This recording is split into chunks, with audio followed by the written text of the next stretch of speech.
Welcome in for the first ever Affordable Housing Roundtable for Community Shares of Wisconsin member organizations. My name is Jason Hafman. I'm with Project Home. I'm really pleased to have this group assembled today to learn more myself. I was just talking to many of you before about how I wanted to learn more about your organizations, and I'm happy to help bring that across to the viewers today through the Big Share Live and through our live socials, and then all the times this video gets circulated after the fact so we can get the word out about our great organizations. We'll go around the whole area here and let everyone introduce themselves, and then we'll start telling you more about the work we do. Again, my name is Jason Hafman. I'm the outreach manager here at Project Home. We're a local nonprofit based in Madison, Wisconsin. Alexis, would you like to start after me? Sure. Hi. Thank you, Jason, for putting this together. I'm Alexis London. I'm the executive director at Bayview Foundation. We're an affordable housing development here near downtown Madison. My background is in education and art, and I've been working at nonprofits in Madison for about 20 years. I'm really excited to be here to talk about the importance of affordable housing and to share more about Bayview. I'm just going to follow my screen. Erika, you're up next. Hello, I'm Erika Sanders. I'm a director of program services, and I'm with the Fair Housing Center of Greater Madison. And I am just delighted to be here with so many people whose work I respect and are part of just this thriving nonprofit environment working on housing in Dane County. So thank you. Heidi is here from Legal Action. Heidi? Thanks, Jason. I'm Heidi Wegleitner. I am a housing attorney at Legal Action of Wisconsin in our Madison office. Legal Action is the largest nonprofit civil legal aid provider in Wisconsin, and we work a lot on housing issues, and it's really great to be here. Thanks for having us. Great to have you. Justice, you're up, sir. Good afternoon. My name is Justice Castañeda from Commonwealth Development, Community Development Organization here in Madison. And next, Olivia. Hi, I'm Olivia Williams, the Executive Director of Madison Area Community Land Trust, and we focus on permanently affordable home ownership opportunities for low-income people. Thanks. All right. We heard Olivia. She looks a little frozen, but hopefully the connection hangs in there. Robin is with the Tenant Resource Center. Robin. Hello, Robin Sereno. I'm the Executive Director at the Tenant Resource Center, and we're a Dane County-based organization that provides information education on rental rights and responsibilities. Thanks for having me. I'm excited about to hear from everyone. And Brad. Thanks, Jason. My name is Brad Hinkfuss. I'm the Executive Director of Housing Initiatives. We are a pretty big provider of permanent affordable housing. It's housing for people who are all formerly homeless and who also have long-term severe mental health issues. Glad to be here. Thanks. Perfect. I'll give a quick synopsis of some of the work at Project Home, and then kind of everyone will be able to tell a little bit of their stories as we talk about our work. So Project Home, we're focused on three main areas, which are really including home repairs, accessibility modifications, and then energy efficiency upgrades. And it's been vitally important as we try to keep people in their homes, try to allow housing to be more affordable for them. But our big goals are always health and safety related. So it's not the flashy, exciting remodeling or home upgrades you think of, but they're vitally important to making people's houses safe for them and sustainable and affordable. And that's what we do here at Project Home. We've been in existence just over 50 years. Alexis, go back to you.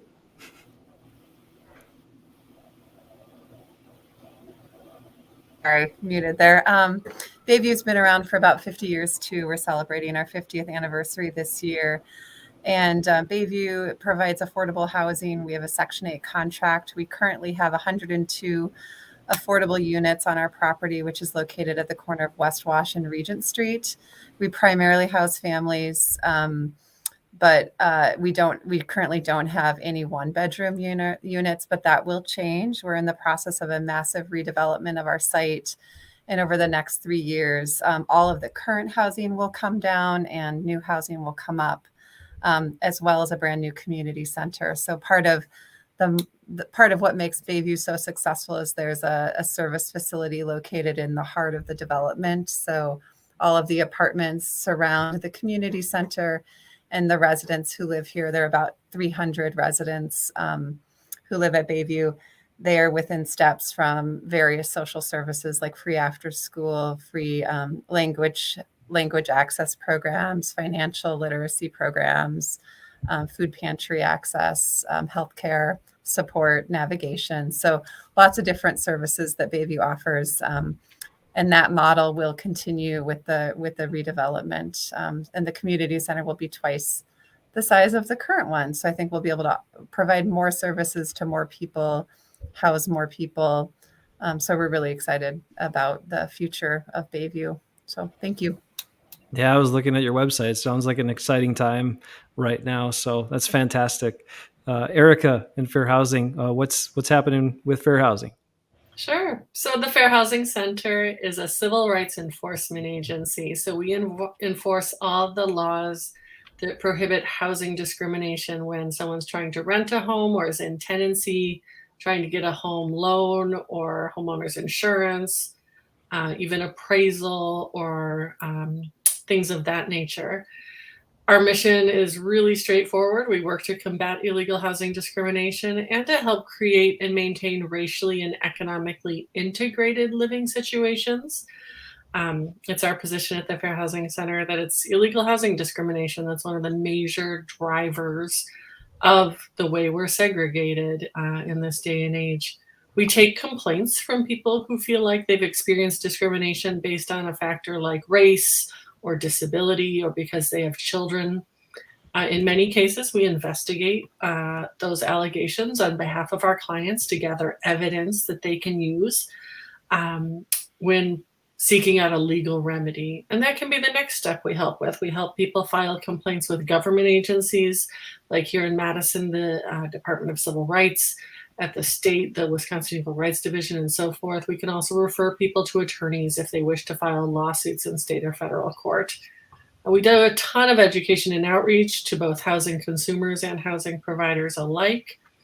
And one of the things I would say about our agency is that we really complement but don't duplicate a lot of the other work these great housing groups do. So we focus exclusively on the issue of discrimination. We don't work on issues of landlord-tenant rights, for instance, or financial assistance or affordable housing. We love to work closely with places like the Tenant Resource Center, like Legal Action, like Project Home. We refer many clients to you who have needs that you can meet, and we often get referrals from you. So that's one of the things I love about Community Shares, is that it really brings groups together who are working on housing problems from so many different angles. And the Big Share is a great day to celebrate that and to really lift that up. Thank you, Erika. It sounds like some great work. Heidi, at Legal Action, tell us a little bit more about some of the things you're working on there. Sure. So Legal Action is a law firm for people with low incomes. We provide free legal services. And we focus on legal problems in 5 practice areas, housing being a big one, but we also provide services in consumer law areas, employment barriers, public benefits, and family law. We have some special programs for farm workers and victims of violence. We also have been around about 50 years and, kind of came from the war on poverty and the response to the needs for access to justice. In our housing practice area, we do a lot of eviction defense work and work closely with the Tenant Resource Center in that work. We also help people get into accessing federal housing benefits. So like trying to get into Section 8 program or public housing units. We protect people who are facing termination or eviction from Section 8 or public housing. As I'm sure many on this call know, access to affordable housing is a life changer. It can be a lifesaver. And so I'm so grateful for the work of the organizations here who provide that affordable housing. Our advocacy helps people to access it, and to stay in it once they do that. So again, thanks for having us, and it's wonderful to be at this table with wonderful organizations. Appreciate you reaching out on the work you do. Justice, with Commonwealth Development, I know there's a lot happening there always, but tell us a little bit about your work at Commonwealth. Yeah, no. So Commonwealth was founded on Valentine's Day in 1979, so 43 years ago. Actually, as kind of a nascent violence prevention initiative here on the east side of Madison, and we kind of operate. I mean, it's the idea. I call it the housing mixtape, but we understand housing as being part of a spectrum of neighborhood vitality and community level health improvement, kind of. And I think what we brought in the last 60 months or so is a deliberate focus on racial justice and health equity. So, with everything, including supporting folks in terms of access to housing, but also the creation of low-income housing. We have home ownership programs as well. And then we do a number of things in economic development. We support low to moderate income small business owners, I should say, through incubator programs. We have 2 of those. So we do some commercial development work. And then we do a number of things with workforce development with youth and adults. Our youth stuff is focused on financial literacy, fluency, and mastery. We work closely with the school district and some one-off trainings with Sun Prairie, but we do a lot of work in support of their work-based learning and youth apprenticeship initiatives. And our adult stuff is working with folks who are right out of prison or right out, off the streets, trying to help them.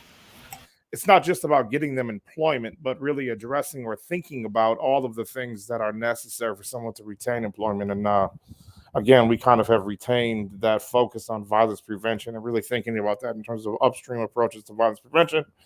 And every year we throw a gala called the Willie Street Fair. And you guys are all invited. Like I say my name and they'll let you in for free. Thanks, Justice, for that update. We'll keep things moving here with Robin from Tenant Resource Center. Robin, tell us a little bit about your work. Yeah, similar. It's really interesting we have all these what would be considered elderly nonprofits, right? Most nonprofits don't make it this long, and the importance of our work. I think I really appreciate being surrounded by this group. Similar, we became a nonprofit in 1980, but prior to that, came together this group of housing advocates that wanted to learn more, tenants unions in Madison, to create the Tenant Resource Center, which was largely a volunteer effort for a really long time. The primary goal being prevention and education, really seeking housing justice through our advocacy, through our education, and really centering community partnerships. We have folks that we call housing counselors who do, are here for walk-ins and available. Again, similar to legal action, all the services are free for folks needing them. And that can range from tenants to landlords to service providers to pretty much anybody that wants to engage with us and has a question around rental rights. So we have those housing counseling services, and we staff an office here on Willie Street. We have community offices and then also a campus office for UW students. We also obviously do community outreach and education pieces. A unique piece about, I think, the Tenant Resource Center coming in, I've been here about 3 years now, are the housing law seminars that we hold. And those are series for landlords and service providers throughout Wisconsin. Just for folks, there's a lot of questions. It's a small area of law with a lot of questions on it. Additionally, this year, and throughout the pandemic, we've really risen to do some extraordinary work that we're really proud of. Opening the Eviction Diversion and Defense Partnership. Legal Action is one of our partners on that, and now being able to provide, additional free legal services regardless of immigration status to any tenant facing eviction in Dane County is really an accomplishment for us. I think really, as we make that, bold statement that we're dedicated to housing justice for all, what that looks like. And I think it's partnerships like this that make that happen. Thank you, Robin. I think, too, it's being proven the 70s was a pretty good time. A lot of good action taken in the 70s. Brad, how about you and Housing Initiatives? Tell us a little bit more about the work you do.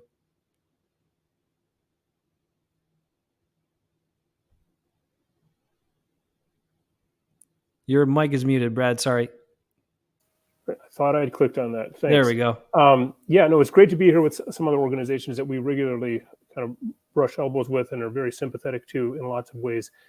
Housing Initiatives has been around for 28 years, and it started with close links and maintains those links with the mental health field. The idea being that people who are struggling with long-term mental illnesses are oftentimes some of the most vulnerable in our community. We have stayed very much in that position, growing incrementally over the years. Today, we've got 33 properties, 151 units. We use a neighborhood integrated model for our housing, so it's all smaller stuff scattered around the entire city of Madison. And where we're positioned within the community as far as affordable housing is concerned is we provide what's called permanent supportive housing. So we work with the coordinated entry system. That coordinated entry kind of figures out who the most vulnerable people are in our community. We draw from that and we meet people where they're at. People who we house are literally homeless the day before. We house them. They pay only 30% of income for rent. If they have no income, then they don't need to pay any rent whatsoever. The idea is that it could be places where people live for the rest of their lives. Sometimes they do exactly that. Sometimes they move on to other locations. No services are mandatory, but we surround them. We've got 4 full-time supportive service staff. We try to surround them with help wherever they need, whatever they may need. Lots and lots of success stories for people who really reintegrate with the neighborhood, rebuild their lives from wherever they're coming from. And that could be all sorts of different histories that led to their homelessness. There is that common denominator of some sort of mental illness that's in there, but all of our folks are capable of living independently, and they do so marvelously and do well in a more neighborhood and community integrated level. So that's what we do. Those 151 units, we're supporting about 220 people these days. So thanks. Thank you, Brad. Olivia, let's give it a shot here and see how your connection is and hear more about Madison Area Community Land Trust, please. Yeah, thanks. Hoping it works a little better this time. And so inspired by the work that all of you are doing. So really happy to be here. We're one of the younger orgs of this group, being about 30 years old. But we operate as a community land trust, which is not too dissimilar from like a conservation land trust in that we use ground leases to preserve affordability of urban land in the Madison area for community use. So we have homes all over Madison that are permanently affordable, holding and preserving that land under 70 houses, as well as 5 acres of urban farm and 15 acres of restored prairie, and the community garden plots at Troy Gardens. But our primary programming these days is affordable home ownership. So the way that works is the homeowner buys the house on the land, and we own the land, and then maintain its affordability through multiple generations of homeowners with a ground lease. So some of our homes have resold within our program 4 or 5 times, meaning we've provided that affordable home ownership opportunity to 5 families with that initial subsidy. So it's a shared equity home ownership program in that way, where people are agreeing to pay it forward. They get a portion of the appreciation of the home, but what's important to us in this kind of model is how the land stays affordable so that neighborhoods can maintain some affordable housing as prices are skyrocketing. And average prices of homes right now in Madison are over $340,000. So we recently added a home to the portfolio that sold for $165,000 when its market value was $295,000. So that home buyer saved $130,000 on their home, and we're just really excited to see how that went through. And we've been increasing our services to our existing residents in our program, and have been able to distribute maintenance funds to homeowners who are still low income in our program to make sure they have access to things they need, and we're good stewards of the properties, and that those homes stay in good condition. Wow. Thank you, Olivia. That's impactful work. So great to learn more about each group so far.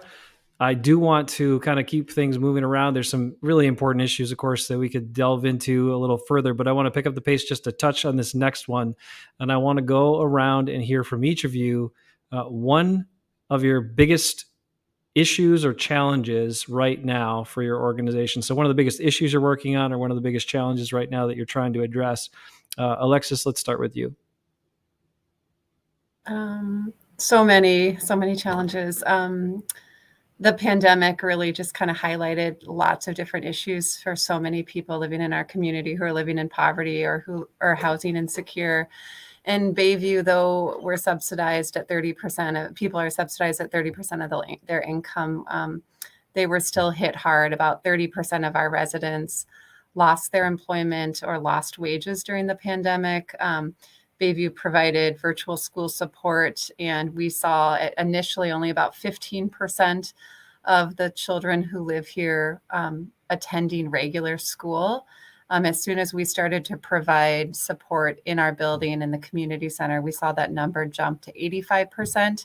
But it just highlighted the disparity of the digital divide and how Wi-Fi access is crucial to families, especially families living in poverty, and high bandwidth is really essential.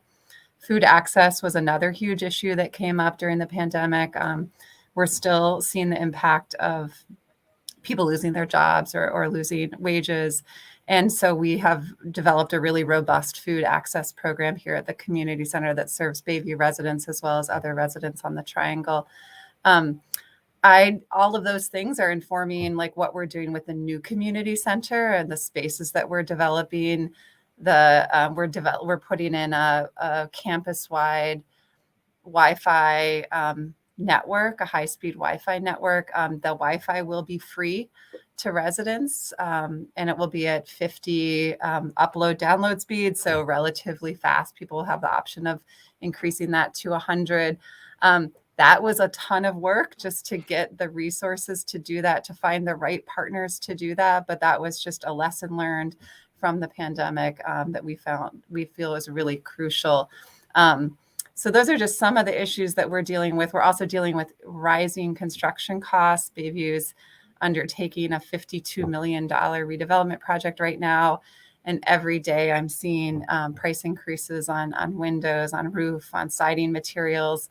And so having to evaluate those issues against like our energy efficiency goals and wanting to create really healthy homes for people and lower their energy bills. So just really kind of considering all of those factors in the decisions that we're making, because these are people's homes. We want them to feel an immense amount of pride and enjoyment and health and safety when they're in them. And we're trying really hard not to cut any corners, even though we're seeing these rising construction costs almost at 15 to 30% higher than what we had originally planned. So anyway, those are some of the smaller pandemic related, they're all somewhat pandemic related issues that we're encountering right now every day. I didn't want to throw people off. If the bear over my shoulder is causing any problems, let me know. I'll talk to him. Let me just jump in quick with just one big thing at Project Home, and then we'll kind of continue on. But the biggest thing for us is the aging population and trying to allow and modify homes so they can stay safely there. We all know the incredible cost for trying to move out of your home into some sort of facility. We're trying to assist people in so many ways, but really it's just how can they stay where they're comfortable and still be safe and healthy in that process. And so that's our biggest challenge right now. And we're doing everything we can, including, working on more than 400 homes every year, trying to make those upgrades around the county and around Greene County. So Erika, what's a big issue or challenge that you're working on? I'll take a cue from Alexis and talk about the pandemic and some things that have been going on in this time period. I mean, illegal housing discrimination is endemic and it's continued throughout the pandemic, but we've also seen a few distinct trends. First, sexual harassment in housing has markedly increased during the pandemic as tenants have lost income or lost their jobs altogether and become more financially vulnerable. Housing providers sometimes prey on those tenants and say things like, well, I'll let you pay your rent late this month in exchange for sending me nude photos or in exchange for sexual favors. And that's of deep concern to us, and something that we can address using fair housing laws. The other trend I'd mention, two really. One has to do with the increase in hate crimes and hate incidents in housing situations. That trend had begun prior to the pandemic, but has grown worse during the pandemic. I'm sure we're all aware that Asian residents of our state have faced horrible hate incidents, threats, property damage, physical assaults.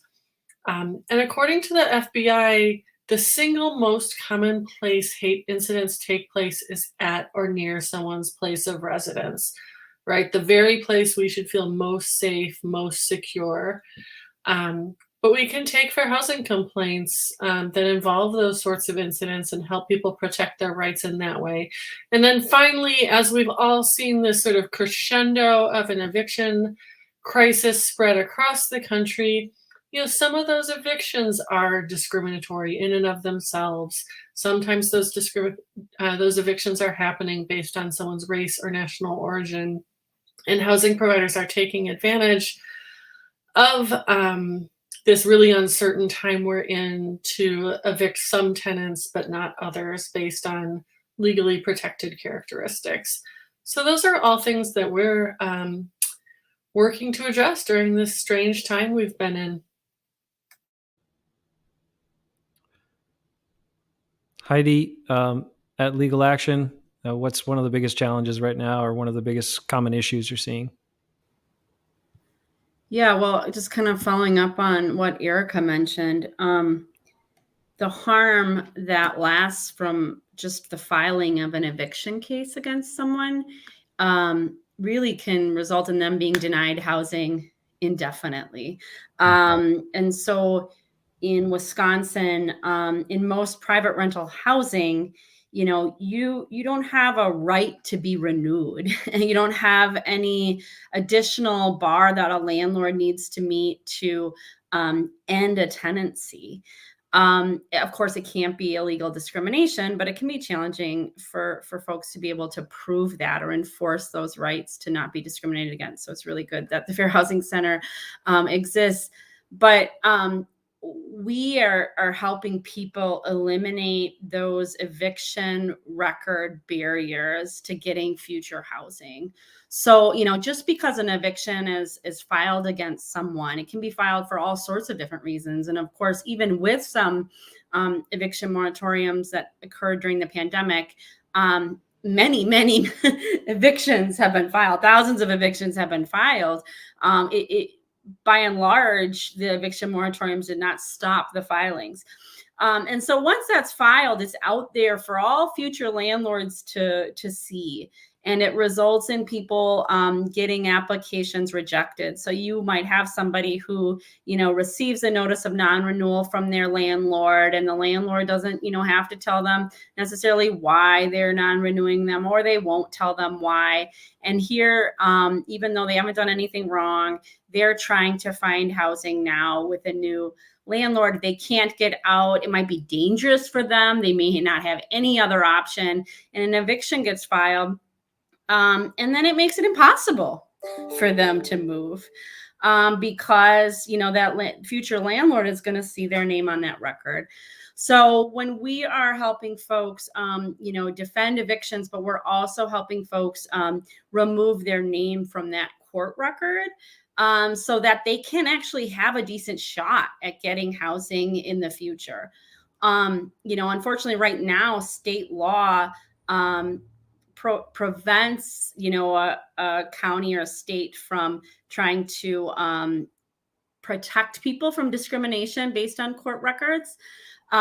So it's kind of a approach that we take with our individual clients right now in terms of removing those barriers for them. So we know how eviction impacts communities disproportionately based on race. So removing these records is really key to people being able to just get housing again. I think non-renewals Non-renewals are another issue related to that, where people are having often moving out because they're so afraid of that eviction record. They know what it means for them. They don't want to wait and have something filed against them and have that barrier out there. People are moving without anywhere else to go. And it might be that they had more protection from non-renewal, or the non-renewal was unlawful based on it receiving, the place being federally subsidized and having additional requirements like good cause protection, or it could have been unlawful retaliation or illegal discrimination. But because of that eviction record, they're being forced to move out. They may not have access to an attorney to help, defend against eviction or prosecute a fair housing complaint. And then there's all these barriers that are set up against them. So I think non-renewals and eviction record barriers are something that where a lawyer can make a difference. And that's why providing equal access to justice and free civil legal aid is really vital to advancing housing justice.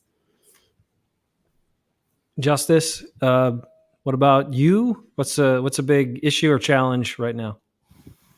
I should just say that a lot of these things, the confluence of a lot of what folks are saying. I mean, we experience it. I think, I don't know how else to say this, but there's inherent contradictions in our understanding of the concept of affordable housing that I think we come up with. I would say that ideology without a banister is one of our biggest challenges. But what I mean by that, disaggregated, is saying you support affordable housing is a very convenient space to sit. It's very cavalier. It's kind of like saying I'm for puppies or like I'm for education. But when you start disaggregating what that means and what it actually takes to create housing, I always, we hear, we have kind of a little mini think tank here. It's really great. I'm really fortunate. I work with some amazing people, which is, it's so helpful to be around the folks that work at Commonwealth Development. But when we talk about this, we repatriate or we take back the concept of low income, right? And I own that term because I'm talking about people who are earning in the bottom 3 quintiles of the income distribution in our area. And when you say affordable in terms of the definition that you'll get from your governments of median income, county median income, and you're looking at $70,000, you can make up to $70,000 and still be considered affordable housing, or you can create housing for people up to $70,000 and it's still affordable housing, when the vast majority of the folks that we're working in solidarity with make half of that or less. And when you're thinking about the costs, everything that, you understand this at Project Home as much as anyone. I know what Alexis talked about with building costs. I mean, nationally, we're seeing maintenance over the last 30 months. Building maintenance costs have gone up about 8.5%.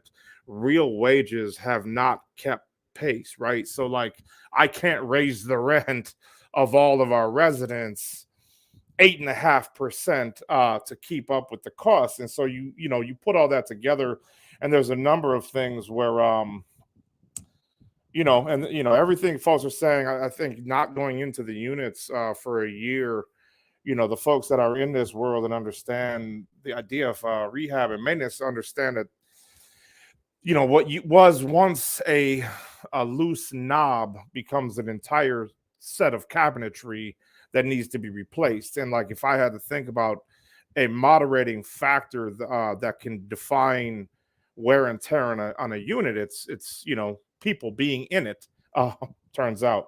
And then you throw in, with children, right, running around and being children, and you say, well, children have been in the units, people have been in the units for 18 months, or for the entire time that the lockdown was. I mean, the number one emergency maintenance request we would get before the pandemic was toilets.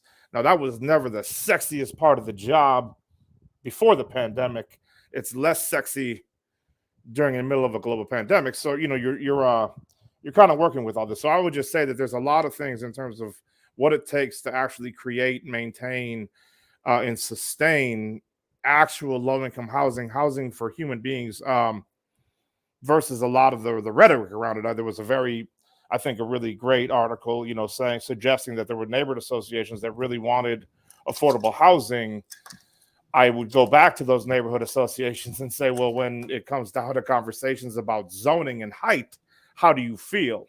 And a lot of times again, the nuance of what it actually takes to create low-income housing are where a lot of people have points of demarcation. So I would say that a lot of those contradictions are really where we sit and simmer.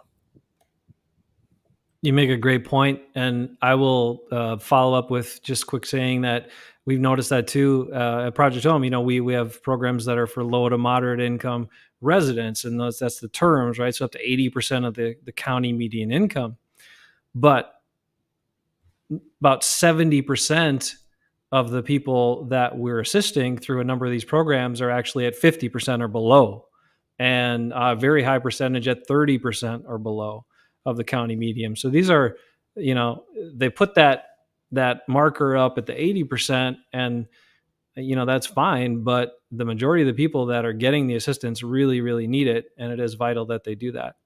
Let's go to Robin here, and Robin, let's pose the question to you. So an issue, a challenge right now for Tenant Resource Center? Yeah, I think across the board, we are all facing capacity issues, right, throughout the pandemic, but before the pandemic. And I think we forget, right, this housing crisis was here. It's exacerbated. Now it's a thing we talk about. And, a lot of folks that aren't in this work, are shocked that this was always happening here, particularly in Dane County, Milwaukee County. So, I think that's a piece that stands out, that when we see human capacity, not enough people, right? Not enough organizations for an emergency response, not enough organizations for a response in regular times around housing work, not enough number, restricted funding, restricted zoning, laws that are impossible to enforce, right? We have these pieces where our hands are tied. And I think one of the incredible things about this group and the folks dedicated to, actual affordable housing justice work is how they manage to create teams that thrive in it and stay in it and do this day in and day out, and the cost that comes with that. But, thinking about some of the things that we've been able to do, the Tenant Resource Center went through a little bit of a rebuild in 2019 and, because of the pandemic, tripled, almost quadrupled in size so that we could meet the demand, whether it was the rental assistance program, and churning that out. But agreed, the folks who are most in need are our lowest extreme low income folks and who have the least ability and least capacity to get out and get the resources. And I think we see that time and time again in the court system, in access to housing and all those different pieces. So I would say that's, overwhelmingly across the board, it's capacity. Brad, we'll go to you next in housing initiatives. Just an issue or challenge that you've really been put on your plate here recently. Sure. Thanks, Jason. I think one of the biggest things that's always staring us in the face is just the lack of units to begin with. We draw from this priority list, and I checked in on the numbers in, I guess last month is February now. In early February, there were nearly 700 people on the priority list that needed housing here in Madison and Dane County. Of those, almost 300 were chronic. That is, they had been homeless for a year or longer. And a lot of those people have been homeless for many years. Almost 400 of them were seriously mentally ill. Just these people are out there and they're kind of in a holding pattern, whether they're using shelters, whether they're kind of going through the daytime resource center, whether they're in vulnerable populations hotels. There is literally nowhere for them to go. These are some of the most vulnerable people in our community. These are our target clientele that we are striving to house, that we are successfully housing in so many cases. But the number out there is that would meet our entrance criteria is literally just as big as the number of people who are housing today. We do not have the units for them. There is almost no one who is actually making the units to house those people, the people who make so little or have no income, the people who have long-term mental health conditions, the people who have been homeless for a long time. there are many programs that strive to serve different brackets of Dane County median income, as we've been talking about. There are very, very few that are trying to build units and make them available to people who have so little. There are some, and there's definitely programs out there. But when I look at these numbers and I think about how those people are systematically screened out of being able to access housing, it seems like and that's why they've been homeless sometimes for years and years. I see it as one of the biggest chronic issues. We've got this pocket of people in our population that is incredibly hard to house, and very few people are trying to address that need. Thank you, Brad. Olivia, going back to you. At this time, what's one of the big challenges or issues that the MACELT is working on?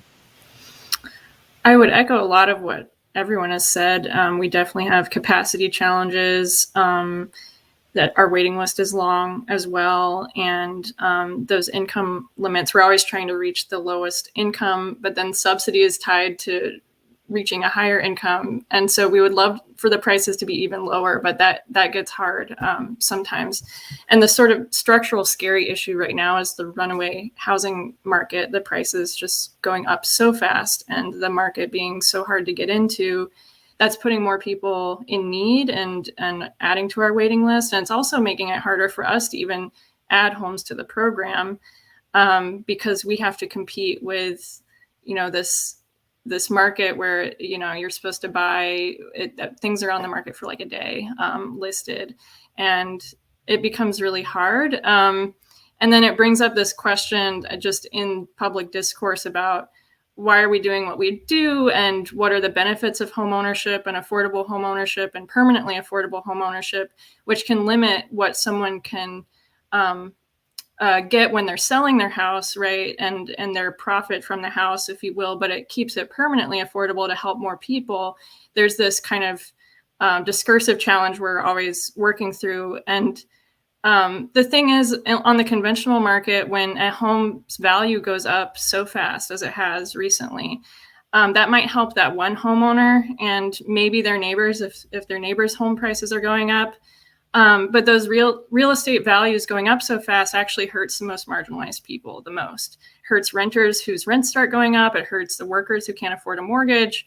Hurts future residents of the city who might not be able to live here at all. And we're seeing, in places like DC or Oakland, it's like people of color are getting pushed out of cities completely. And I don't want to see that happen in Madison. And that's why we do what we do. And we'd really love to be expanding what we can do as quickly as possible. And it's just really challenging to do that at the scale we want to. Thank you, Olivia. Just wanted to turn things around a little bit now and get back to the point that Olivia just made, why we do what we do. And maybe I'll put this to each of you. There's some latitude here, a success story, a positive note, something that gave you fulfillment that helps you keep going every day. So tell us about one of your successes or a positive note. Alexis, let's go back to you. Sure. I just want to shout out to all of you for all of the issues you're bringing up. All of them are really so relevant to all of our work, and especially the conversation I think Justice brought up and Olivia just alluded to is just this bigger conversation about what is affordable and where are people really at? Like when you say low income or living in poverty, what does that really mean? I just think if there was a higher level of discourse on that topic, publicly, there just would be so much more understanding of where people are at and what they need to have the things that everybody needs to be successful and to do well in their lives. Bayview, one thing I'm extremely proud about at Bayview is that we did some really extensive resident engagement to get us to the point of what we planned for the new redevelopment. And so we took about 18 months to do pretty intense engagement. We engaged about 70% of our residents, all ages from kids to seniors.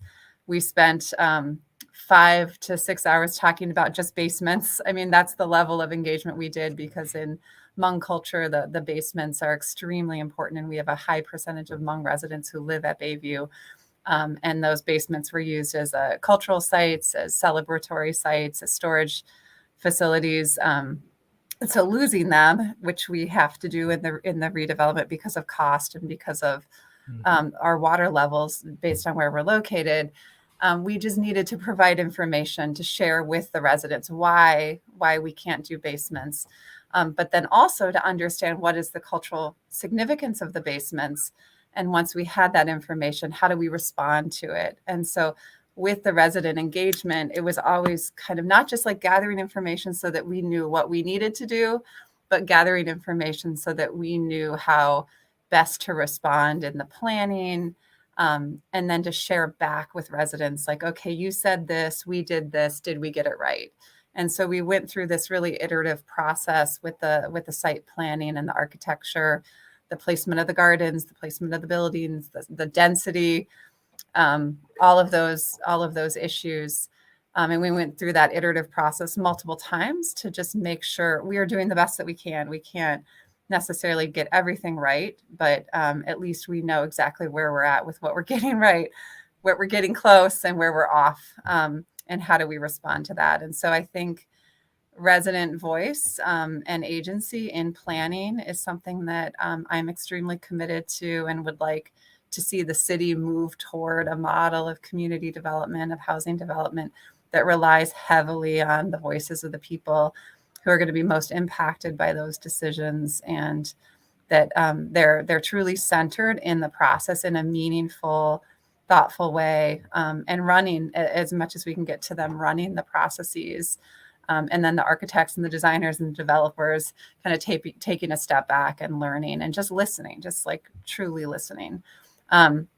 So I think that was a success in our redevelopment. The way that the site, if you go on our website, you can see some of the images of the site plan, and just, I'm looking at it now in front of me, but just the way that the buildings are placed, where the gardens are located. We have 7,000 square feet of space to grow food on the site, which never existed before. We pushed all the parking underground as much as possible. The play spaces are located in the heart of the community so that people aren't worrying that their kids are too close to busy roads because of our location near downtown Madison. And so many of those things went into the decisions, and I'm really proud of where we landed and what we're going to be building over the next 3 years. So that's a success of Bayview's. Thanks. Thank you, Alexis. I knew this was going to happen because there's so much to talk about, and you're all so wonderful. We're going to run a little short on time. I'm going to be respectful of everybody's time, and so I'm just going to ask you, where do we go from here? How do we proceed? We've got about 6 minutes left, and we'll try to get to everybody. So, Erika, where do things go from here for you?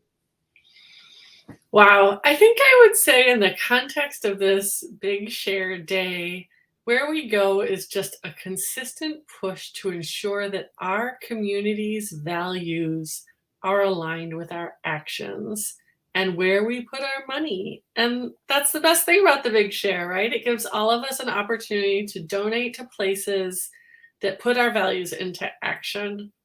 And that's what we've got to keep on doing day in and day out, in as innovative a way as possible to respond to needs that change in this community. And I think we all share a commitment to doing that. So I'll leave it there. Thank you, Erika. Heidi, any thoughts? I just want to lift up that and what Robin said about funding restrictions and things like that. What's so great about the big share and the donations, whatever size that come in to legal action, is that it's not restricted like other funds, and it allows us kind of that maximum flexibility to really be responsive to what we're hearing from the community, the people that we're serving. And to have that really be a client-centered legal service. So thank you so much, everyone, and for this flexible funding opportunity. Justice, how do we proceed? I think in 30 seconds, Yeah, I think that's a metaphor for how we're doing with housing in general. But no, I would just echo what Heidi said. I think as far as it goes for today, I think really supporting all the organizations who are part of the Big Share, recognizing how cool the concept of community shares is, that brings us all together, and recognizing each other's strengths, and keep coming back to the table. Robin, do you have a quick success story or positive note? Yeah, I mean, it's those pieces, right, of centering community partnerships, showing up, filling those gaps. Like I said, we were able to create this service through less restrictive funding for all folks to have access to free legal services, all tenants that are facing eviction. That centering of partnerships and being responsive and holding true to our missions, that's what the Big Share, I think, is about greatly, of really centering each other's amazing work. Brad, how does housing initiatives going to benefit from the Big Share? Well, the Big Share is a fantastic source of support for what we do. In thinking about success stories that you've been asking about, I'd say every single time that we move a client in, it's a fantastic success story, because I know that person was literally homeless for the past year or longer. And there's something transformative to knowing that person is now going to walk into an apartment that they can call home, and that they're secure in starting like the very next day. It's pretty special. And Olivia, how do you what does Madison Area Community Land Trust hope to get out of the Big Share in today's event? Well, I'm just excited to have been part of the programming also, and be able to speak up with all these great housing providers, and really proud of how we partner together also. We have a matching donor this time for up to $3,000. So we're excited to hopefully get people matched on our platform today. That's fantastic. I wish you all the best of luck. Thank you for your time. Thank you for collaborating. I think hopefully that's one thing that also comes out of today, is that we do more in collaboration moving forward. Even if it's events that we're doing, let me know about it. I'm happy to help get the word out as I can. But I appreciate all the work all of you are doing. I'm humbled to talk to you today, learn more about your organizations. And thanks so much for your time. And go to the Big Share, bigshare.org. Donate to these incredible groups. Have a great day, everybody. Appreciate your time so much. All right, thank you. Have a good one.